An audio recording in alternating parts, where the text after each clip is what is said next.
I'm Sally, and my husband Tommy and I used to work at the same place.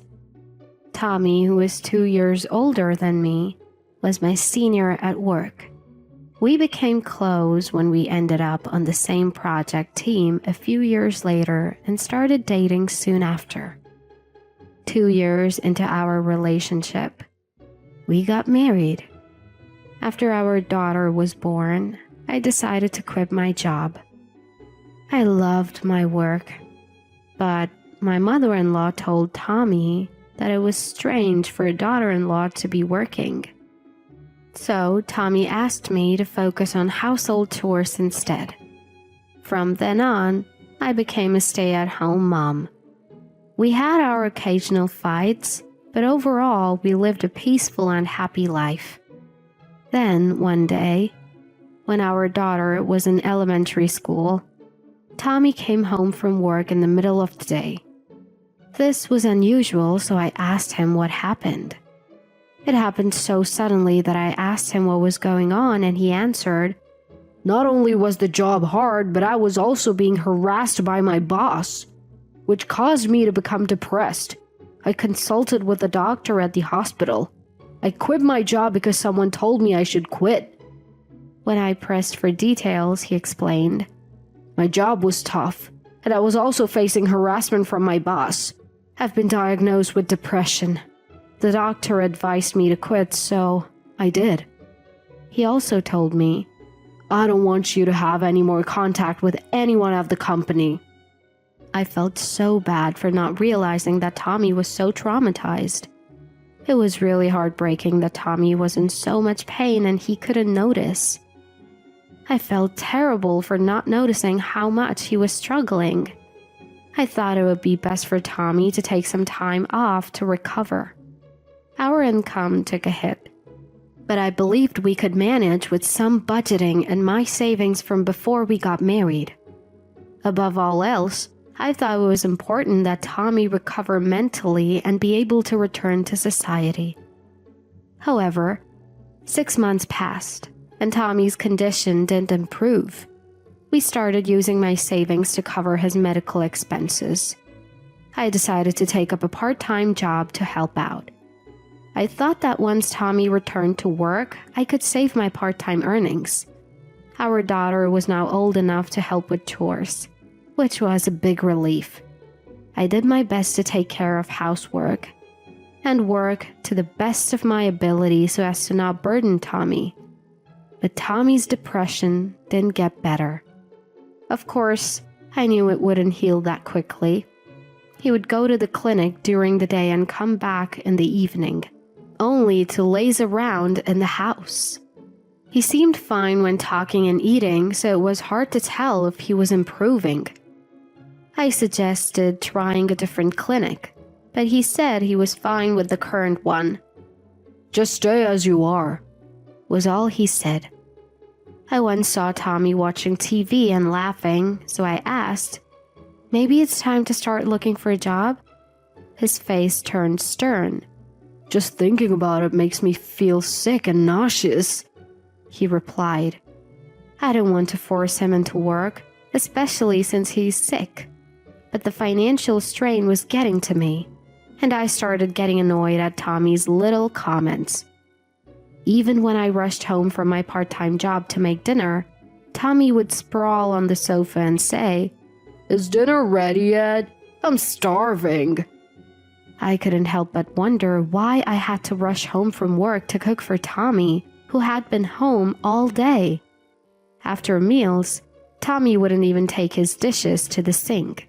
Clothes were strewn around the living room, and the dishes from the lunch I prepared were still on the table.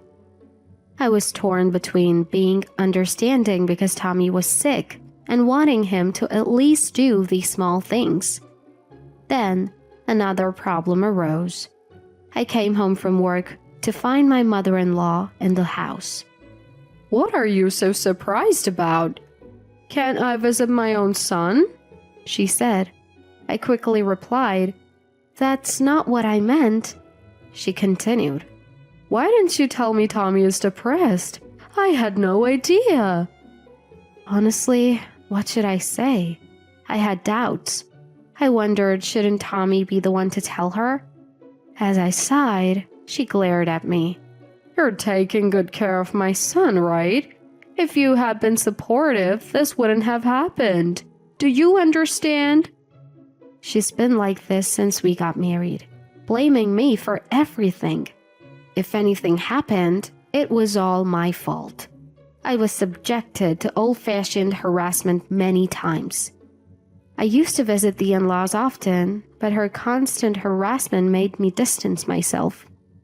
Tommy didn't care and let her harass me. But he also didn't mind when I wanted to distance myself from her. Her attitude of indifference worked to my advantage. And even when I told her that I wanted to leave my mother-in-law, she didn't seem to care, saying, "Well, it's fine." I was able to open it. For a while, life was peaceful. But now that Tommy is home during weekdays, mother-in-law has been coming over daily. Even though my mother-in-law comes over, she doesn't lift a finger to help. She and Tommy eat the lunch I've prepared, leave their dishes, and just lounge around, making the house even messier. Cleaning has become a real chore. Since my father-in-law passed away, it's just mother-in-law in the in-laws' house. At first I thought she might be lonely, so I put up with it. But she eats dinner at our place almost every day, criticizes my cooking, and even blames me for Tommy's depression before leaving. She never contributes to groceries or brings any food. Our income is already tight, and now we have to cover her meals too. It's a tough situation. Stressed out, I decided to talk to my sister-in-law, Lucy, who lives near the in-laws' house. Lucy is the only reasonable one among them and has always stood up for me when mother-in-law was giving me a hard time. She's smart and articulate, so she can easily counter any of mother-in-law's excuses. Mother-in-law doesn't seem to like Lucy much.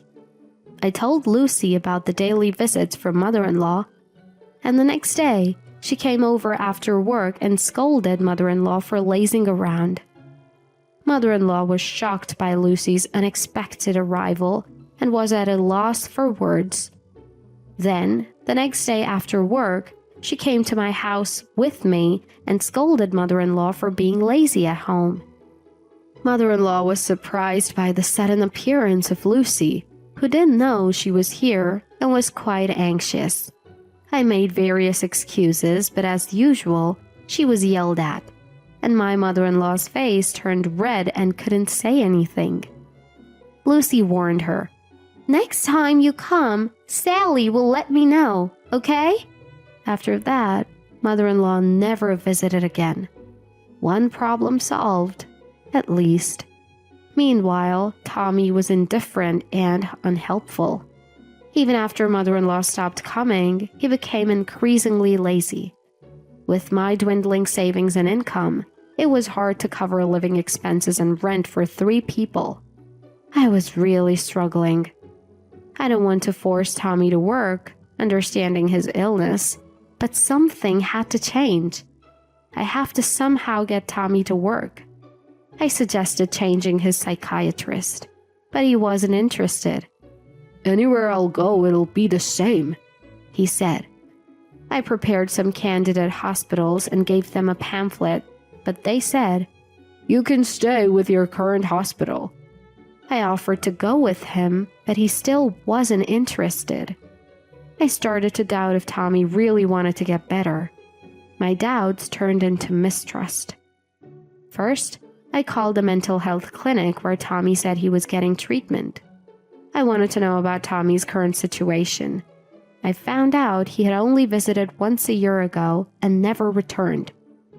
The next day, I followed him and discovered he was buying lottery tickets instead of going to the clinic. I checked his wallet that night and found a bank statement showing transfers from mother-in-law. It turns out that Tommy's lottery ticket money is given to him by mother-in-law. My mistrust in Tommy grew. I contacted a former colleague to find out why Tommy had quit his job.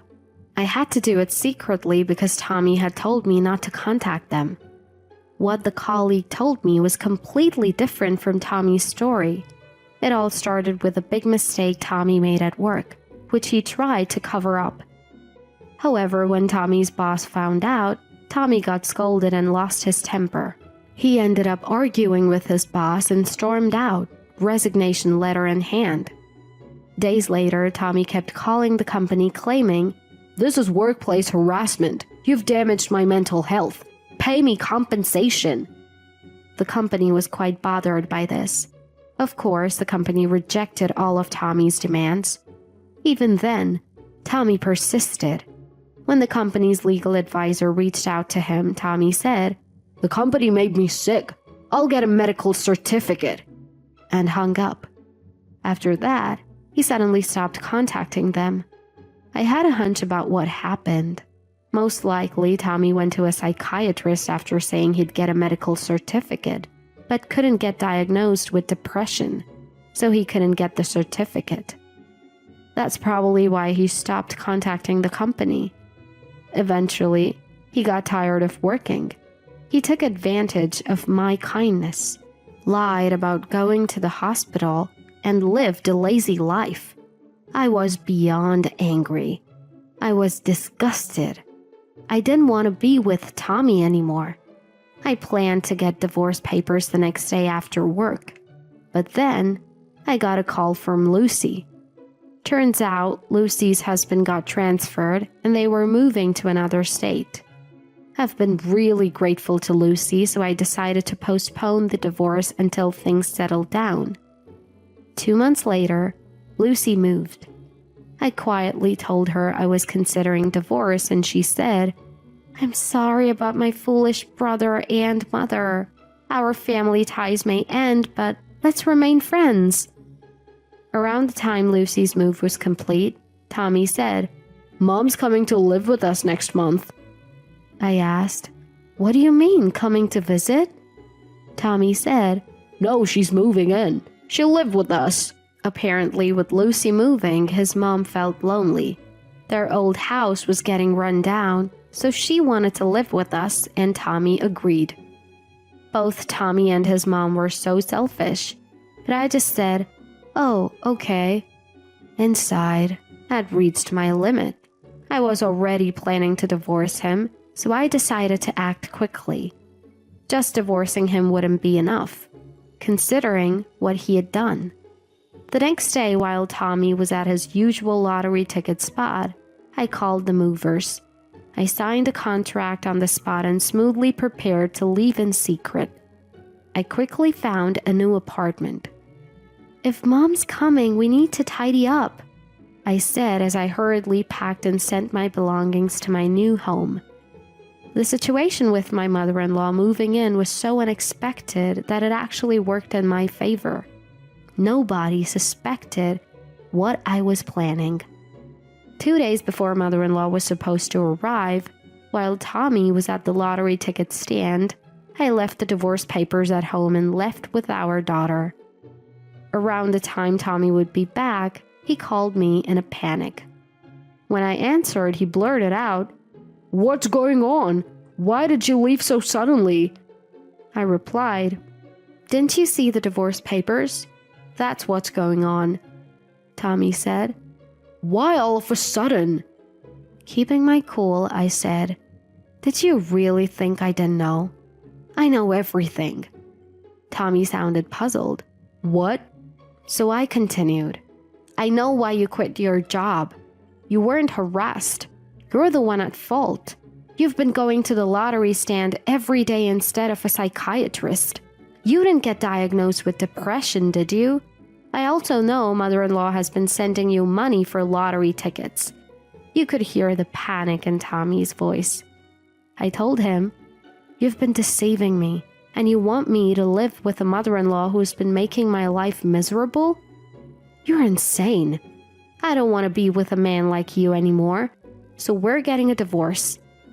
Tommy kept refusing. "No, please reconsider." When I said, "If you don't agree, I'll hire a lawyer and demand compensation in divorce court," He quickly agreed. Tommy had no job and no income. He probably realized he'd be in a tight spot if I demanded compensation. Later, I went back to get the divorce papers and submitted them before Tommy could change his mind. Mother-in-law hadn't moved in yet, so I was able to divorce without seeing her. After that, I got a lot of calls from mother-in-law, but when I texted Tommy, "I'll consult a lawyer," the call stopped. As for Tommy, he and mother-in-law ended up living in an apartment together. They couldn't pay the rent and had to sell the house. Mother-in-law had sold her own house, so they had nowhere to go.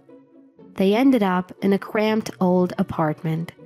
Tommy, who hadn't worked for over a year and spent all his time on lottery tickets, had no income. Mother-in-law had squandered most of her late husband's inheritance on Tommy's lottery habit, so they were forced to live on her meager pension. As for me, I started a new life with my daughter in a rented apartment. I considered moving back to my parents' house, but that would mean my daughter would have to change schools, so we moved within the same school district. At first, I was uneasy about running into Tommy or mother-in-law, but they moved away quickly, so life became worry-free. Our living expenses dropped, and I was earning more at my part-time job. I could even buy things my daughter wanted. Even at my part-time job, my hard work was appreciated, and my salary was better. So I can buy things that my daughter wants. Money isn't everything, but I feel more relaxed now. My daughter and I are living a very happy life. We've been invited to visit Lucy and her husband at their new location, so we're planning a trip.